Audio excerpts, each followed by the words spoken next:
Hello again and welcome back for another edition of London Direct. There are many known unknowns in the markets at the moment, one of them being the outcome of the UK general election, where I've been getting analysis from Jemmeson from Global Reach Partners. Jamie, this election in the UK is particularly hard to predict at the moment.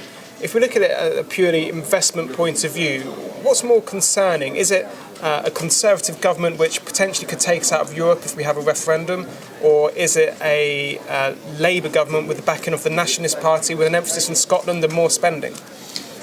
It's a difficult one to answer right now. The UK is poised for probably the closest election that we've seen in a long time, and it's likely that we're going to see another coalition or a minority party rule. Now, if we see a coalition, should I say, again, the manifestos that both parties have laid out kind of goes to the wall a little bit because there's going to be negotiation on that manifesto. I think the critical point at the moment is what happens actually after the election. There's a lot of focus at the moment on who's going to win, who's people are going to be in bed with regards to a coalition. But either way, I think it's going to be a difficult environment for the investor or for investors generally in the 2 years after the election. If you look at how things have panned out historically, during a parliamentary term, you normally see for the first 2 years some of the more unpopular legislation and more unpopular policies rolled out. So that generally involves more austerity, which both parties have committed to.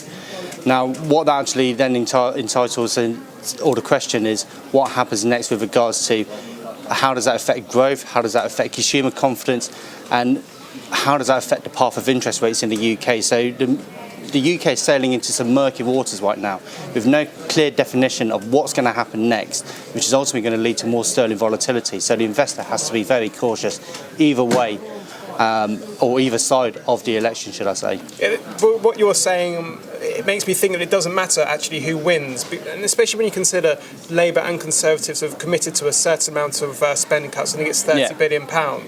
So essentially, from an economics point of view, is it going to actually change much? I think that generally, in terms of if you're looking at sterling volatility, a Tory government would be more positive for the pound. I do still think that you will see some volatility either side of that. And generally, if you look at historically how the pound has reacted, it prefers a Tory government, just because the Tory are more pro-city than the Labour government.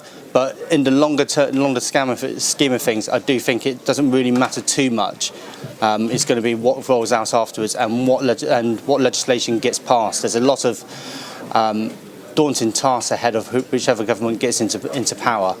So that's ultimately where I see the ship sailing at the moment. Yeah, in terms of the UK economic indicators, we had some fantastic unemployment figures last week. Really, unemployment's coming down all the time. Why aren't the Conservatives able to drive home this performance of the economy to the electorate? What does it say about the living wages for people? Because they inherited a very difficult economic situation. Yes, they did. And if you look at where we are now and compared to where we were 4 or 5 years ago, yes, the economy is definitely in a much better position. Part of that you could say is circular, and that's what actually happens with cycles. Why aren't they not able to drive that message home? I think the reality actually is that there are still people who are struggling to get a job. What we have seen in the last 4 or 5 years is a lot more automation, a lot more efficiency being driven home by businesses.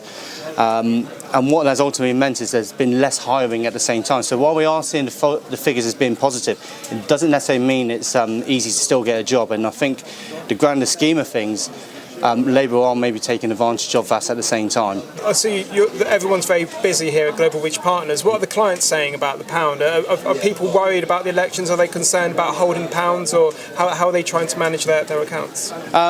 I think if we look back, what happened with the Scottish referendum, I think that really was a wake-up call to what could potentially happen. During the Scottish referendum, I think the markets were generally a little bit late to the party. I think they reacted about 2 weeks before the actual referendum itself, and what that's actually done is risen the awareness and the potential impact that the election or the general election could actually have. And I think corporates and individuals are more aware of the implications towards sterling. And if you looked at the Scottish referendum, we saw sterling trade within a range of about 6 cents. Now, the general election, the potential is obviously greater than that because of the overall impact. So thinking on the corporate side of things, we have seen businesses taking out forward protection, so allowing them to fix a rate now and for delivery on a future period, and looking at their hedging strategies a lot more because we saw what has happened previously, and they don't want to see that happen again. There are many known unknowns at the moment. We've got the Fed. We don't know when they're going to raise. We've got the Greece situation, which the we talked about ongoing before. Greece. Yeah, and we have this election. So when we look at those three currencies, how do you expect sterling to react in the run up to this election? I think sterling reacted earlier. I think we saw the big move at the beginning of March when we sort of dropped down. There is other news in the world at the moment which is maybe distracting some investors from sterling. Obviously the FOMC decision and when we're going to see this lift off from the Fed, that's coming under continuous scrutiny. We saw some really poor employment figures over the Easter break, and there's been some comments from Fed officials now that has been fairly mixed at the same time. So that's again driving some dollar price action at the same time.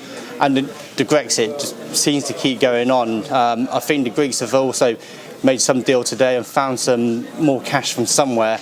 But again, it's just kicking the can down the road. But again, that's taken a lot of the limelight as well. My personal opinion is I think, again, we may see quite a bit of volatility maybe in the week leading up to the election. But as things stand right now, there is other things that are driving price action. And if you, let's say, euro dollar in particular and the dollar price action as well, which is obviously distracting the markets a little bit. Well, thank you, Jamie, for his insight into things. Stay tuned for more interviews and analysis. But for now, goodbye.